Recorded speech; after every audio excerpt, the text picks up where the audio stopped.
Welcome to April 2nd, 2020.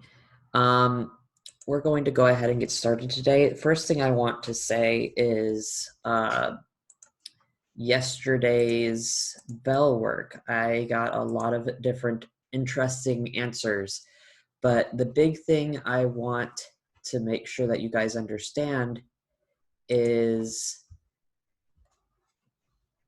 let me pull it up.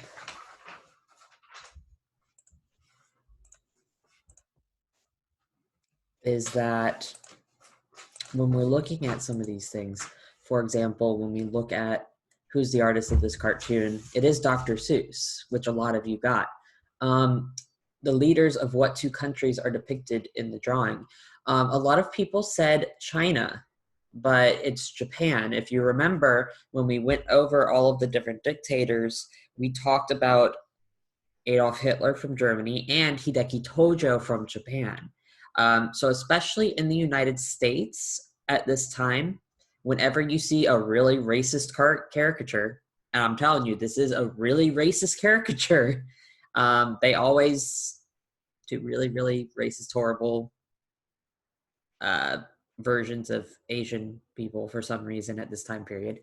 When you see these kind of images, it's usually the Japanese. And you'll see more about the Japanese as we get there, but right now we're looking just at dictators. And then 3, what is the cartoon attempting to get people to do? Well, it's attempting to get people to join the military, to join in, donate money, to buy war bonds. We'll talk more about war bonds later. Basically, to do anything that they can to support the United States against people that they see as enemies of the United States. That being said, hopefully you went through and looked at the PowerPoint presentation, or at the very least watched yesterday's meeting like this, because it'll definitely help you in the long run.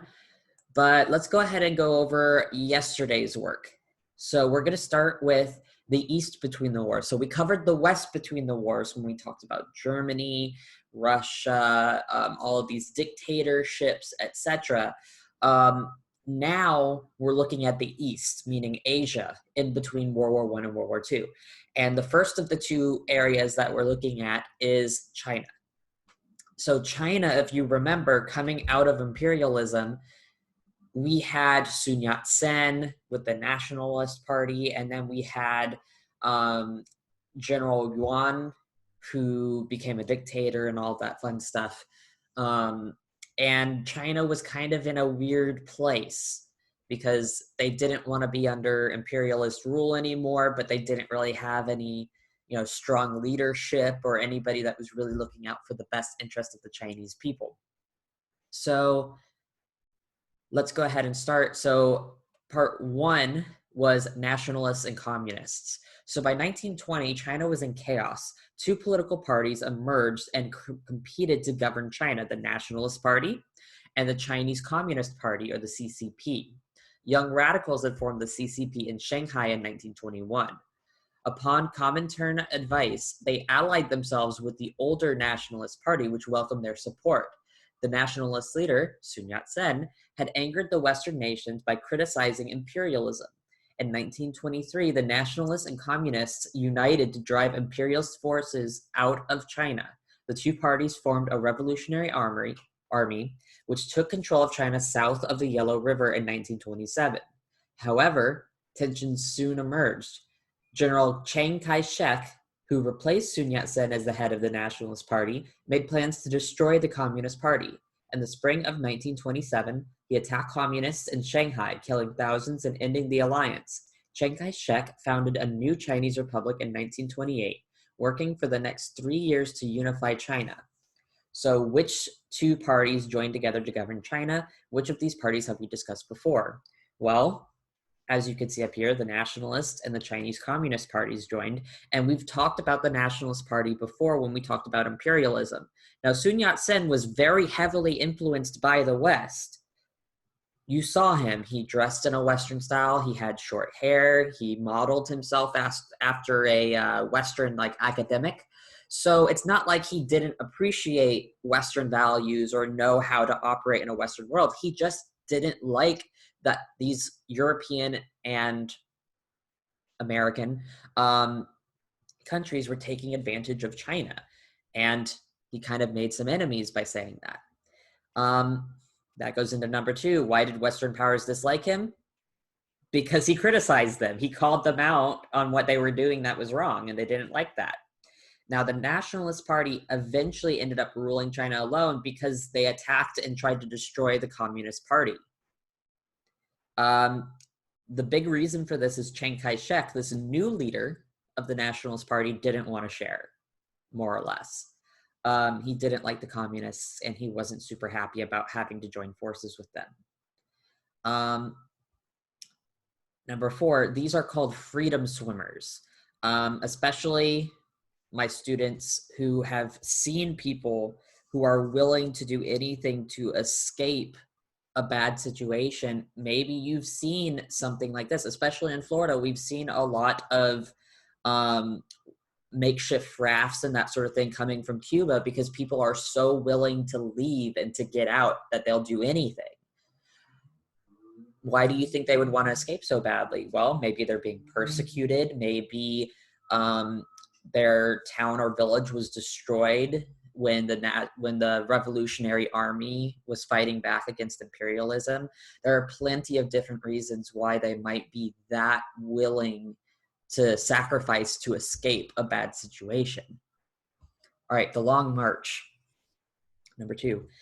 After the massacre in Shanghai, some communist leaders went into hiding and tried to revive the movement in the city. Others, led by a young organizer called Mao Zedong, fled to the mountains in the south. Mao believed that the peasants, rather than urban workers, would drive the Chinese Revolution. Chiang Kai-shek, who succeeded to root out the communists in Shanghai but struggled against Mao, who used guerrilla tactics to evade and attack Chiang. In 1934, Chiang and his forces finally surrounded the communist base in Jiangxi. Mao's army, the People's Liberation Army, managed to escape and began its long march to reach the last communist base in northwest China. The army moved by foot with little to no food. Of the 90,000 troops who started the long march, only 9,000 arrived at their destination. Mao emerged as the only leader of the CCP, and while most believed the communists were defeated, they hoped for a brighter future. This is really important because Mao Zedong, you're going to see him again later. He's going to come up later. Now, 5, describe Mao Zedong's communist ideals. This is really important, and this is where you start to see issues with how communism ends up shaping the Chinese government and the Chinese people, because Mao Zedong believes that peasants, aka people working in agriculture, rather than urban workers, are going to drive the revolution. This is very different than Karl Marx and Friedrich Engels, who originally said, yes, you need to be at a fully industrialized country that is running on capitalism before you can even start the communist revolution. This is really big because we saw with Russia, Russia turning into the Soviet Union, they were only about half industrialized when they had their revolution. And looking at World War I, going into World War II, the Soviet Union had a lot of problems because they were not fully industrialized. Communism can't work if there isn't a means for production to be distributed to all of the people. China isn't even industrialized at all. So imagine all of the issues that they're going to have if they don't have any means of production. Keep that in mind for later. Now, why was Mao successful at evading Chiang's forces? Well, big thing here is those guerrilla tactics. It works because if you have a smaller group that's moving stealthily and hitting where they have the opportunity to, they're not just going to get wiped out the same way that the rest of the communist forces did, because they're going to be a lot harder to catch. And do you think Chiang was successful in destroying the communists? Why or why not? This is up to you. This is your opinion, but I need facts. Now, you can say, yes, Chiang was successful, and say, well, every leader and almost all of the bases but one were destroyed. There's not a lot of places to come back from this because most of the Communist Party was gone. On the other hand, you could say no, Chiang was not successful because there's still some left. Some of them survived. Not many, but you're not successful in just completely destroying something unless they're all gone. Again, as long as you can back up what you say, I'm good. Number 8, how does this depict Mao in the Long March? Is this accurate? Well, look at, these are some determined faces. This is a very powerful looking picture of these people marching and going. There's Mao Zedong there in the center. It probably didn't look like this. I'm going to be honest with you, because the Long March is walking by foot with no food or water across a ridiculously long path. And I'll send you a map showing this. But this is definitely meant to be a more kind of uplifting, inspiring image of the Long March versus what the Long March actually looked like. 3, the new China. While suppressing the communists, Chiang was also trying to build a new China. He publicly supported a Republican government, but stated that China would need to transition into Republicanism. We've heard this before.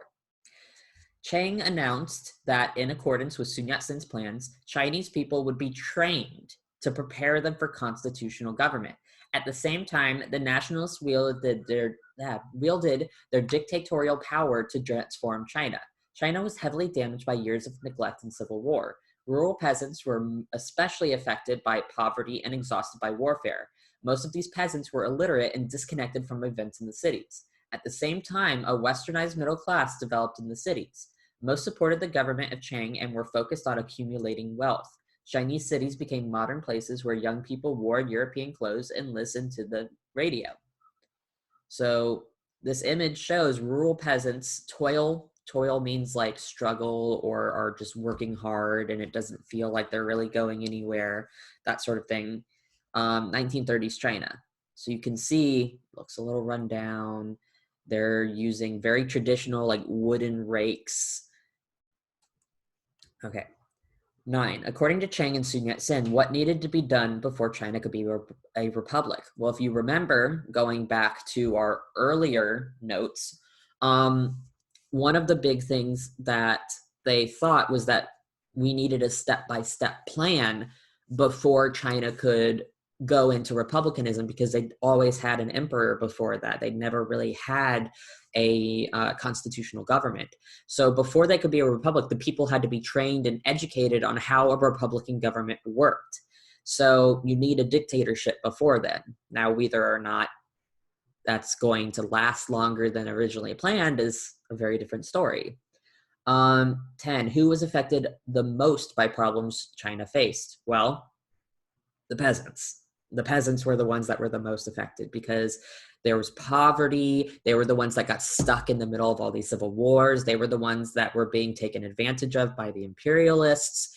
It's rough. 11, so the cities in China versus, so the more urban areas versus the rural areas were actually very modern. They had a lot of technology. They had a westernized middle class. They had people who were really pushing into capitalism.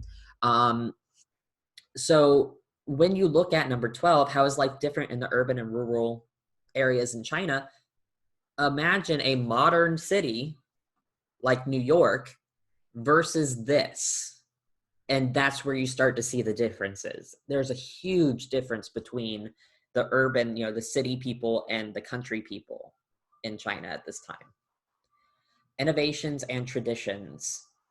So Chiang Kai-shek did not want to alienate the conservative Chinese people while he built a modern China. This is very important because if you remember with the 100 Days of Reform from before, when China was trying to modernize, you'll notice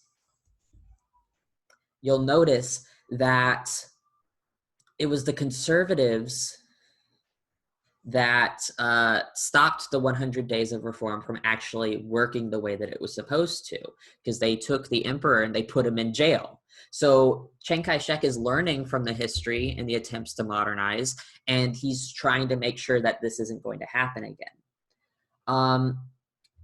So he tried to combine Western ideas with traditional Confucian values of hard work and obedience. He and his wife, very important, set up a new life movement to promote traditional Confucian virtues. China faced other problems such as the threat of Japanese invasion and the effects of the Great Depression. However, Chiang did succeed in some of his efforts. He built infrastructure, including roads and railroads. New Chinese-owned factories opened, making foreign powers leave China. And however, the government was repressive and limited free speech. Chiang also did not push for programs that would shift wealth to the poor. Therefore, their lives did not improve. Industry used for military expense, leaving little for social or economic development.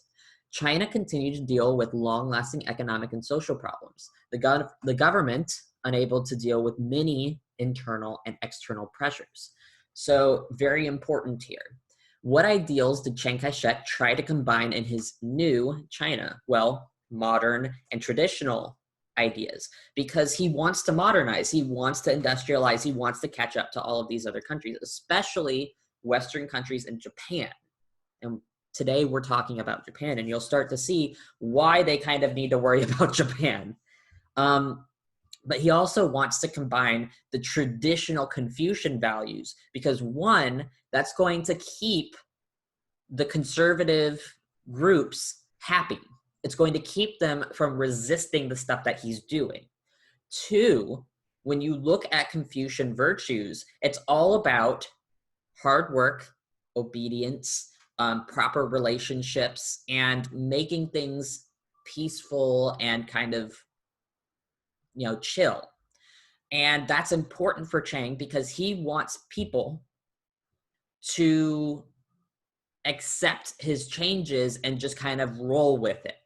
And especially when you look at the obedience side, that's super important.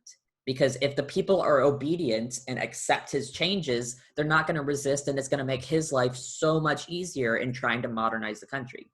Now, where was Chiang successful? Well, one, he did manage to fix a lot of these issues when it comes to building infrastructure, which is huge. Huge. If you do not have infrastructure like roads, railroads, factories, etc., you can't make other stuff happen because traveling, information, all of these things are needed and necessary for keeping a country running.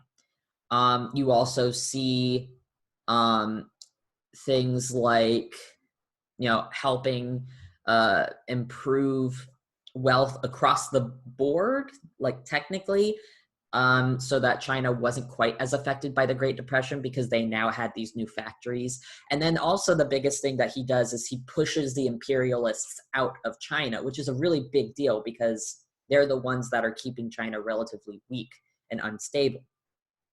Now, 15, where did most of China's budget go? Well, mostly the infrastructure, which is a good thing, but there's also the military expenses. Most of the budget went to the military because, one, he was trying to get rid of the communists, and two, he was trying to get rid of the imperialists.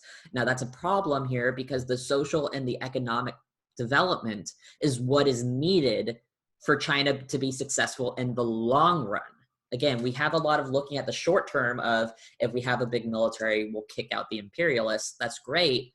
But if there's no social and economic development, what kind of country do you have left when the imperialists leave?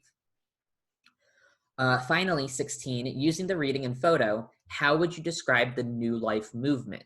So this is the Los Angeles Chinese Women's New Life Movement Society, picture taken in 1934. And this is important that these are Chinese people outside of China. These are people in Los Angeles. So you see, even in the Chinese communities outside of China, they're trying to push the same New Life movement.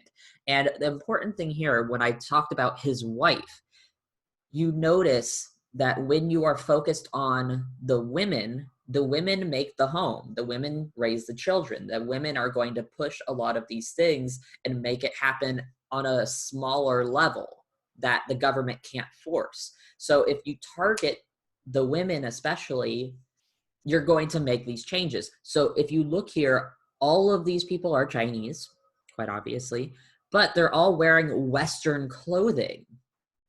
There's a large group of them. They're very well organized. They have their sign, they have their people, they all have the little badges and stuff.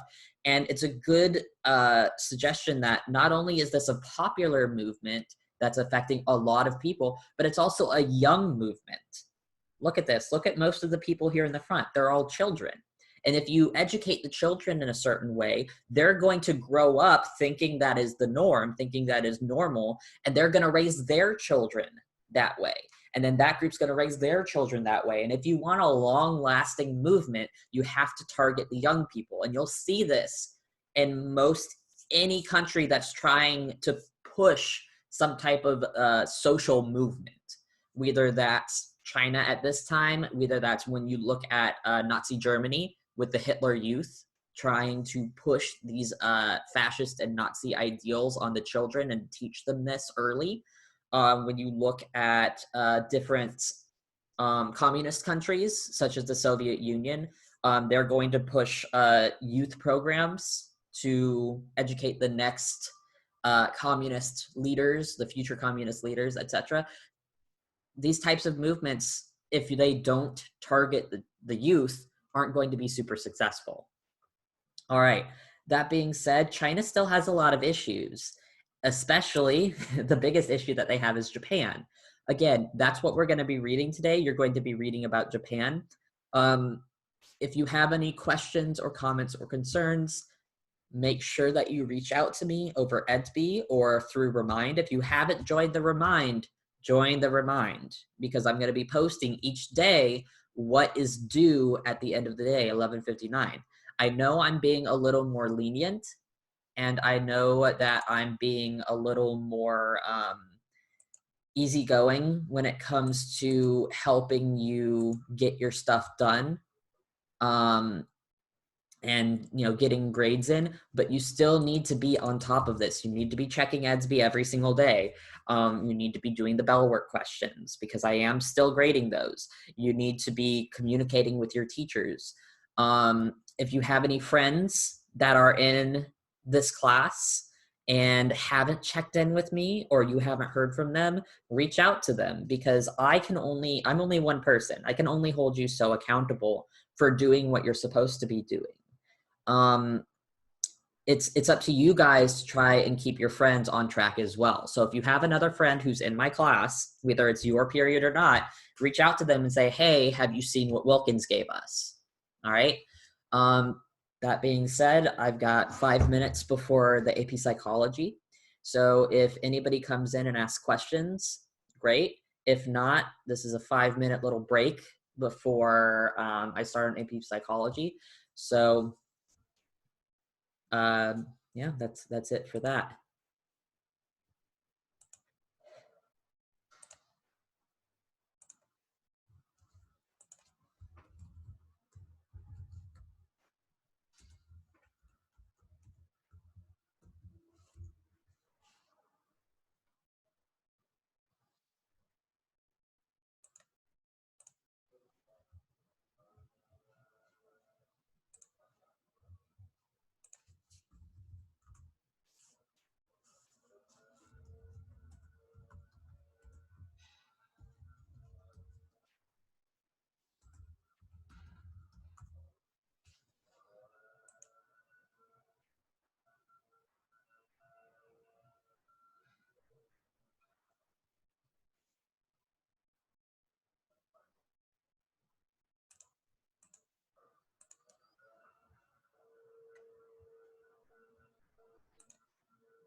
All right. So we're going to go ahead and get started for AP Psychology. Um, so this is April 2nd, 2020. Let's go ahead and start with yesterday's discussion question. So, which section of the brain is considered vital to the initiation of feeding behaviors? The hippocampus, the hypothalamus, the superior olive complex, or the suprachiasmatic nucleus, or the amygdala? Obviously, it's the hypothalamus because that's where the lateral and the ventromedial hypothalamus are. And those are the two places that control hunger and satiety. Now, that being said, part two about Winston, I was looking for one of two answers. Very specifically, something about the lateral hypothalamus or something about the ventromedial hypothalamus, because it very specifically asks, and I saw that some of you kind of missed this. Some of you got it, but some of you kind of missed this. It asks very specifically, what happened to Winston's hypothalamus? So any answers about his people forgot to feed him over spring break would not be acceptable because it doesn't mention his hypothalamus. I'm not saying that you're wrong, because perhaps him having an eating disorder following not being fed and now going through binging, behaviors, that could very possibly be it, but that's not what the question was asking. So there are two possible answers. One is that his ventromedial hypothalamus was lesioned, meaning that he would continuously want to eat. The second is that his lateral hypothalamus was being stimulated through maybe an electrode or any other thing, that his lateral hypothalamus was continually being stimulated. Therefore, he was eating and not stopping. So that's an important thing to remember, especially when you're asking things very importantly about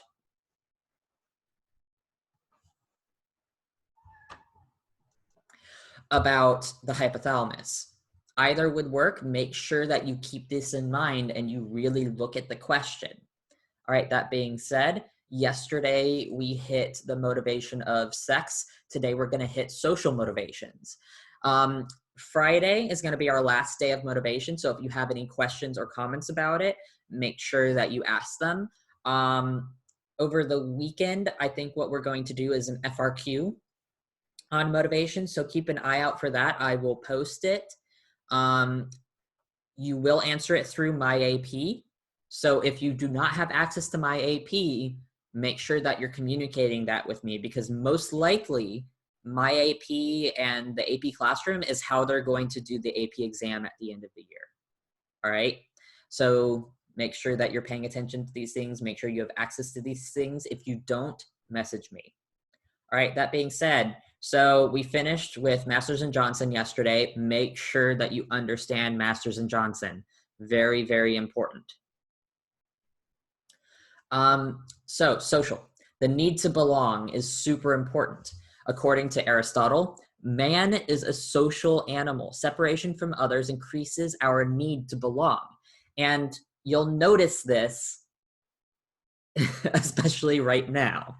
Right now, the fact that we're all in, quarantine, that we're all in social isolation is starting to make us go a little bit crazy, So some of you actually have only come out to the 12:30 to 1:30 Zoom sessions because you have nothing else to do. And you'll start to notice yourself doing things that you normally wouldn't do, seeking social interaction. That doesn't go for everybody. And I'll tell you that even rather introverted individuals who normally don't seek out social interaction are either on the internet more talking with people, or they're doing things they wouldn't normally do because they're not choosing this type of introversion. All right. So part of the reason why human beings are social animals in this way is because social bonds boosted our ancestors' survival rates. This is really important. So this is looking at it from an evolutionary perspective. Having social bonds leads to protection against predators, especially with the young, which is the next generation.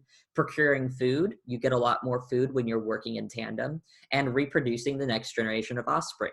That's why sexual motivation is an important thing that you have to study because you need to produce the next generation. You need to maintain the population of your species. We see things like, if you watch Castaway, which I highly recommend as a study of social motivation, if you watch Castaway, Tom Hanks' character is isolated. He is absolutely alone, and it really starts to affect his psyche. The best thing that he can do for himself is creating Wilson as a means of some type of social bond. He's able to talk to Wilson. He starts to imagine Wilson responding to him. He creates a very strong bond. So towards the end, spoiler alert, when Wilson floats away, he panics and he has a very strong emotional response to that because that was his one form of social interaction.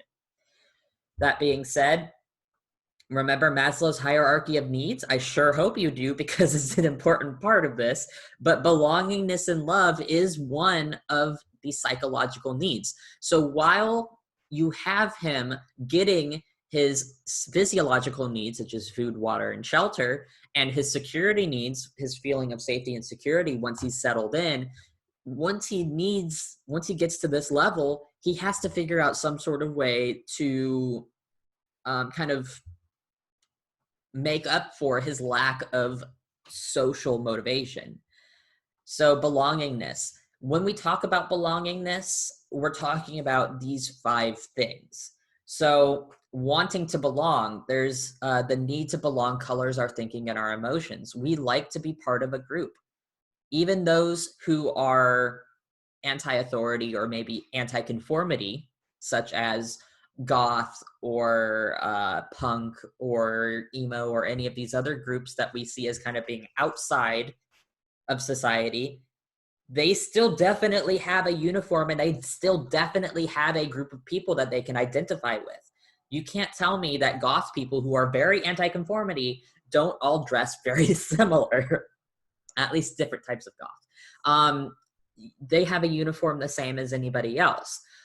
Social acceptance. So a sense of belonging with others increases our self-esteem. Social segregation decreases it. And we see this historically, social segregation.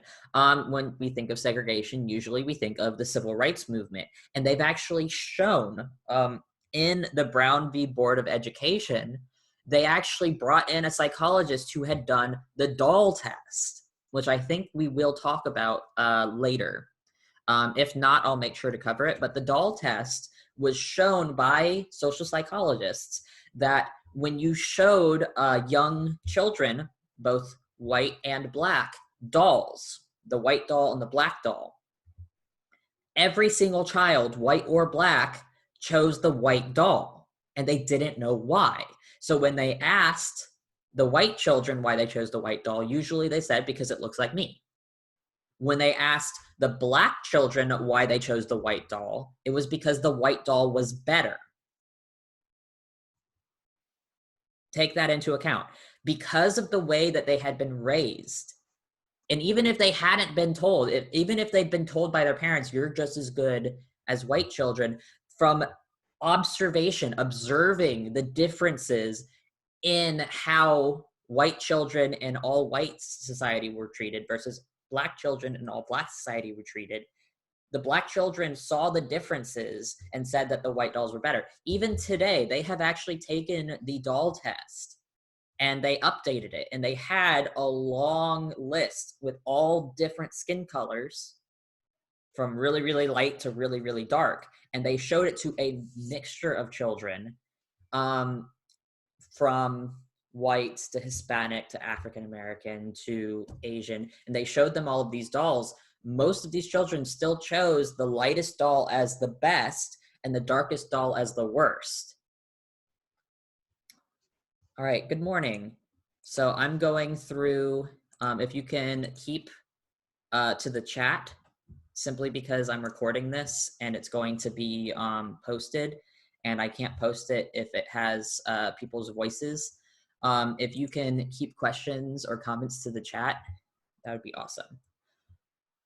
But okay, so yesterday, as I was saying, I hit sexual motivation. Today we're going to hit social motivation. Um, so belongingness, again, the need to belong, the want to belong, is really going to shape how we interact with our environment and interact with others in our environment. So important things to look at here is, again, the want to belong, the need to belong is going to color our thinking and our emotions and how we react to things and how we do things. Social acceptance, a sense of belonging with others, is going to help increase our self-esteem. Because as I was saying before, even people who are anti-conformity and anti-society, such as goth or punk or any other people like that, they still have a very strong group dynamic. And you can tell a goth person by looking at them, because they very specifically color themselves in that way that others who have similar ideals or similar values can find and interact with them. 3, maintaining relationships. We resist breaking social bonds, even bad ones. When you ask about why do people stay in gangs, why do people stay in abusive relationships, why do people stay in toxic friendships that they know they should leave, but they just can't bring themselves to do it, this is the reason for that, is maintaining relationships, maintaining these social bonds is really difficult to kind of get over. We want to continue these bonds, so we have issues breaking them off and cutting people out of our lives, which in some cases is definitely something that we need to do, something that could help us in the long term, but we don't like doing it. 4, ostracism. So social exclusion leads to demoralization, depression, and at times very nasty behavior. People, when they feel ostracized, are going to lash out, because in a lot of cases, even negative attention is better than no attention. And it has a very, very strong effect on our psyche when we're not included and when we're not treated the same as everyone else. If you've ever seen, the same kid that gets chosen last in PE for every single thing that you do, you start to see that effect on their psyche, and it has a very negative effect. 5, fortifying health. People who have close friends, I'm not talking about a lot of friends, I'm talking about close friends, tend to be happier and healthier in the long term, because that social belongingness and that social inclusion actually has such a strong effect on our psychological health that it starts to affect our physical health too. We'll talk about stress at the end of this part of the unit. So when we talk about stress, you'll see the physical effects that stress has on a person in both the short and the long term. That being said, these are going to be today's discussion questions. What causes a sex drive? Describe the findings of Kinsey. Describe the findings of Masters and Johnson. And do women have a refractory period? So make sure that if you haven't already listened to what I said yesterday, to the presentation that I did yesterday, make sure you go back and listen to that so that you can answer these discussion questions. That being said, I'm going to open it up to any questions that you might have. If not, we're just going to hang out here, and the next 15 minutes will be along the lines of kind of open anything that people have questions about.